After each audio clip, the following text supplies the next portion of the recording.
I snaffle some Pringles. Pringles at 10:15 in the morning. Welcome back to another Cake Life vlog. It is actually Thursday today. I didn't film anything yesterday because I was just having one of those days where you would go to make ganache and realise you didn't have any cream. You would go to wash up and realise you'd run out of washing up liquid. You would go to dry up and realise you'd forgotten your tea towels. One of those days, I just wasn't in the mood. But I'm back in this morning. I have my cake already filled and ganached. It is a 2-tier. This one is a 6-inch double barrel, all ready to go. I just need to fix it to a board and then I can cover them. And the 5-inch top is just sitting on the next worktop. Update on the fringe. I am still struggling with it. I think it needs chopping down a little bit because I can't see. I think it's grown already, and if I try to give it a little bit of volume so it comes out of my eyes, I end up looking like something from the 70s. Big fluffy thick fringe. First things first, let's get this cake done, because usually by now I've possibly got them covered and even stacked, so a little bit behind. Really looking forward to this one. I'll explain a little bit more about the theme as we move along, but let's get them covered.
It is now Friday. Sorry about the appearance. We have a storm. What's it called? Storm? It's either Babbitt or Babbis. We've got a storm. It's very rainy, but people have it a lot worse than us because we are in Lancashire. And a lot of the bad weather is kind of on the coast, and especially in Scotland. So all keeping our eye on it to make sure it doesn't get any worse. But yeah, so you last saw me yesterday on Thursday, and it's now Friday evening, and I've come in late to finish it off. I knew this was going to be a long one anyway, so it's me stopping in late isn't a surprise. It was expected, and I have just got 3 figures left to go. So I'll show you the front first. So here it is. You'll have to excuse all the mess in the background because, like I said, I am still working on it. But this is the heart that features on their wedding invites. It's a gold foiled heart. So I incorporated that on the front of this tall tier. And then they also have some like scroll detail on it as well. So we've incorporated that here. And then some burgundy and gold flowers, because I think they were going for autumn gothic, and I actually drew these colours and everything without them telling me that, and when they saw it they was like, oh my god, it'll fit in perfectly. So this is how I designed the front. And then right in the back we have work in progress. I've only started the bottom tier so far, but you can see the Adventure Time house. Lots and lots of detail on that and some painting. But we have the Baron. These are all like anime. So we've got Adventure Time, which was a cartoon on, I want to say, Cartoon Network. I did used to watch it a lot. And this is a character, Finn, who lives in this house. And then we have some anime type characters from lots of different types of films. So there's a few more going up here. So yeah, just three more to do, and then I'll be done for delivery tomorrow. But it's for the lovely Kim and Leyland, and honestly, they have been, I just love couples like this. And what I mean by that is they get in touch, they say they want a cake, I send them over the information, they book a deposit, and then as it gets closer to the time, they just got in touch and said like, are we ready to design? Or I got in touch and said, are we ready to design now? They sent over a little list of things. So they sent over their invite with the heart on it and some scroll detail, and then they sent me a list of characters and shows that they kind of wanted included on a Pinterest board. So then I took all that information and created this, did up the doodle, sent it across. They absolutely loved it. And here I am making it and delivering it tomorrow. I just love orders like this. I love when the couple are just like, here is our stuff, see what pops out. I take that information and try to draw up what would be a good design and that I could work, like get as many of the themes in as possible. So yeah, it just went really well. It's just a really nice, stress-free experience for everybody. So I can't wait to deliver this one tomorrow. It is a long drive though, so we're going to Driffield, which I believe is more East Yorkshire. It's not actually too far away from like Bridlington and Scarborough and things like that on the coast. So I'm hoping the weather isn't going to be too bad as we are heading towards the coast, because it is the east one where all the weather warnings are. So fingers crossed all that goes okay tomorrow. But I have so much to show you and tell you about, but I don't want to just do it all here because it gets very boring to just watch one static image of me chatting away. So I think I'm just going to go ahead and do those 3 extra characters. Pop my music on and then probably just update you when I've finished. It's all done at 8:20, so I cannot complain. It's a nice early finish tonight. I say early because there are times when I'm still here at 4 o'clock in the morning. So it's nice to have this one all finished. I just need to box it. Let me show you what I've done around the back. So we now have some little soot sprites on. These are great space fillers and they're always the last thing you should put on when you're doing space filling. So I've got all my characters that are going on, and placements do change. So he was already here, and this is another character out of Adventure Time called Lady Rainicorn, and I did have her swooping across the top here, but I wanted them to interact a little bit more than they were on the drawing because I just use like clip art, so you can't really bend them to your will when it's a clip art. So I did say that they might possibly move because I want them to interact a little bit. So I had her like curling around and meeting up, because the same type kind of like long bodied creatures. And I did have Jake then on the drawing somewhere down here, about here, hanging off one of the drapes. But because like I'd filled all this section down here and I had like lots of roses and stuff up here, I thought if I sit him up here, the clump of roses hide him a little bit, and it's just nice to have him kind of chilling there on the top with his legs dangling down. So once all the main characters were on, it's then time to just fill in any gaps. So I could see there was a little gap here, so I popped one there. This grassy bit, there was a large like space on the grass that was empty, so I popped one there. And then because I had 2 down here, I needed to put one at the top somewhere, so I popped him there. I do love these little soot sprites. I love making them because they're so easy, yet they're so effective and great at filling spaces. So it's all finished now. So plans for the rest of the night, probably go in and watch something on Netflix because me and Adam haven't really sat down and watched anything for a while. Tomorrow is the delivery, and then it's Abby's film night. So if you haven't seen any of these vlogs before or you've just missed a couple, I have set up like this little family film night. I'm sure everybody is used to having a film night, but as the kids are getting older, like Kai's got jobs now and is at college, and Abby's usually like playing on her games and stuff, it's just like one night every couple of weeks where we all have to sit together in the same room, and each person gets to choose the film and choose the tea, the meal. So Adam's already had his, he chose Encanto and Chicken Legends. So it's something McDonald's used to make, like a chicken burger thing. We made a replica of that.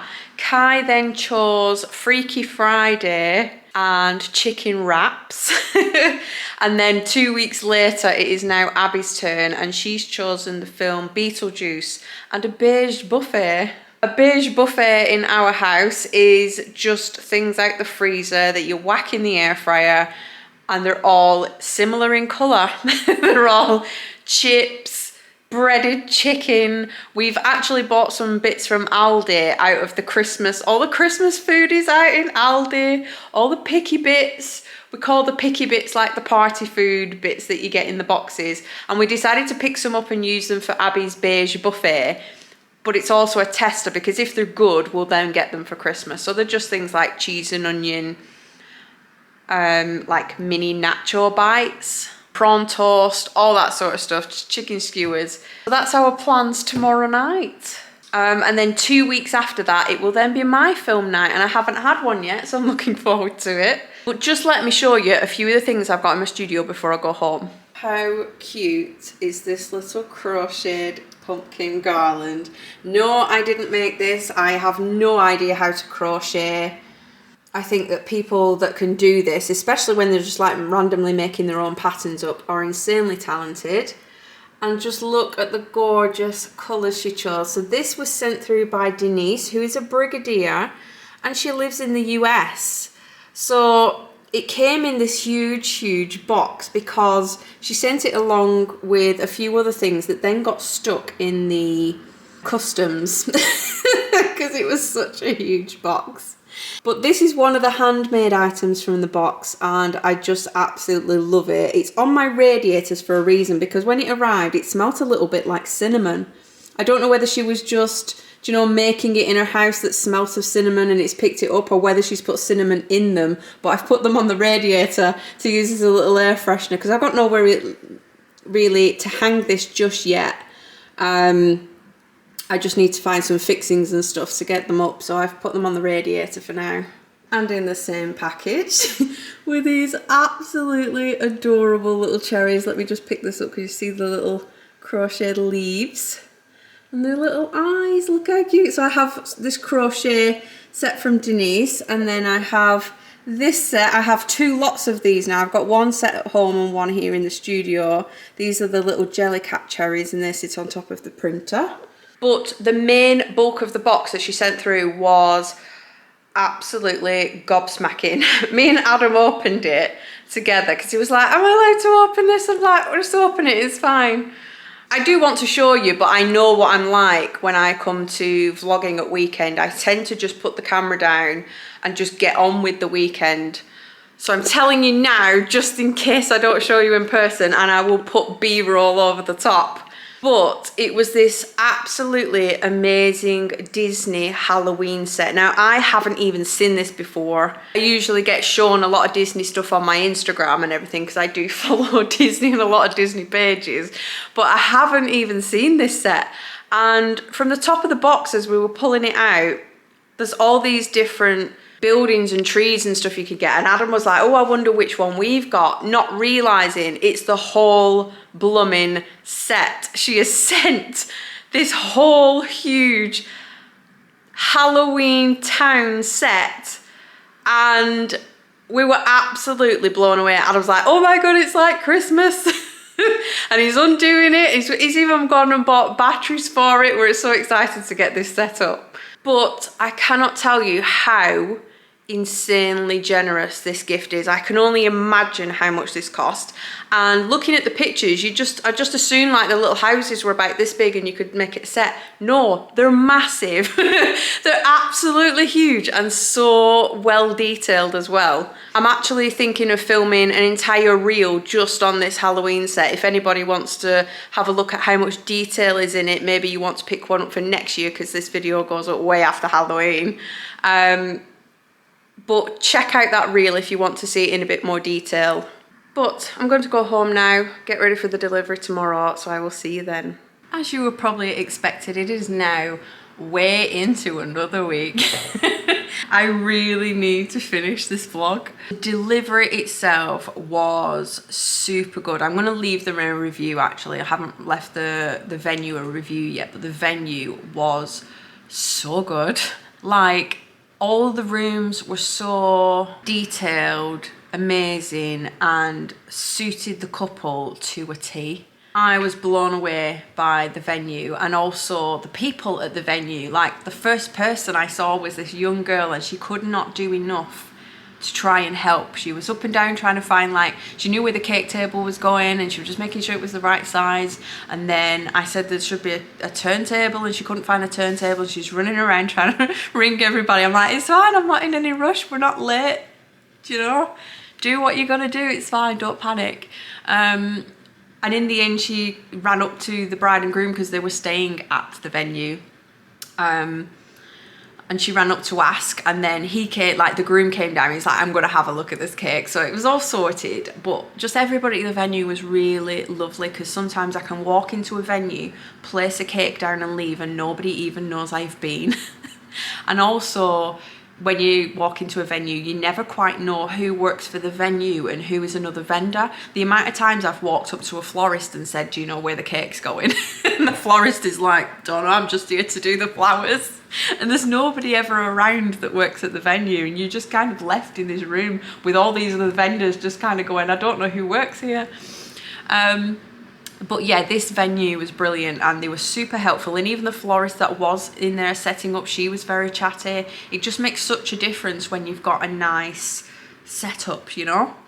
But then the bride came down. The bride was supposed to be having her makeup done, because the groom said, oh, the bride's up having her makeup done, so I'm gonna have a sneaky look at it first. And then she ended up coming down because she couldn't wait to see it. Couldn't get her to wear. She's having her makeup, but no, she's going to come and look at it again. Oh my god. You just read this super easy, this turntable you bought is absolutely perfect. Absolutely perfect. Oh my gosh. Oh, I told you she'd So that was really good, and they loved the cake, and we then placed like a runner underneath as well, which really matched, and the florals in the back had those little dangly flower things. I know that, as soon as I seen that, and I didn't know that that's what their flowers were, and I actually added those to the cake without even realising. So it just worked out really, really well. There's probably a million things I have forgotten to wrap up from this vlog, because it is now a week later and I haven't looked back at the footage. So I don't know what I chatted about. I don't know what I said I was going to show you. I don't know if I needed to like wrap up any loose ends, so I'm sorry. I will put it in the comments if needed. But I've got a very, very busy week this week. I have Cake International coming up, I have a market coming up, I have a demo coming up tonight. And I am aware, because I'm in my Halloween t-shirt, I have my Pennywise t-shirt on, because it's Halloween tomorrow when I'm filming this. So it's Halloween tomorrow, yet you'll probably be watching this in maybe December. Oh my gosh, how much volume has that fringe got? It's like a bloody shelf. I've had to like volume my fringe to try and keep it out of my eyes. But I'm gonna go now. I hope everybody managed to grab the rad slabs that you wanted, because they will have launched by now, my Belgian chocolate bars. So I hope you managed to grab those. I've probably already made them and sent them by now, or I'm in the middle of doing that. But from past Tracy at Halloween, see you later. I will see you in another vlog soon.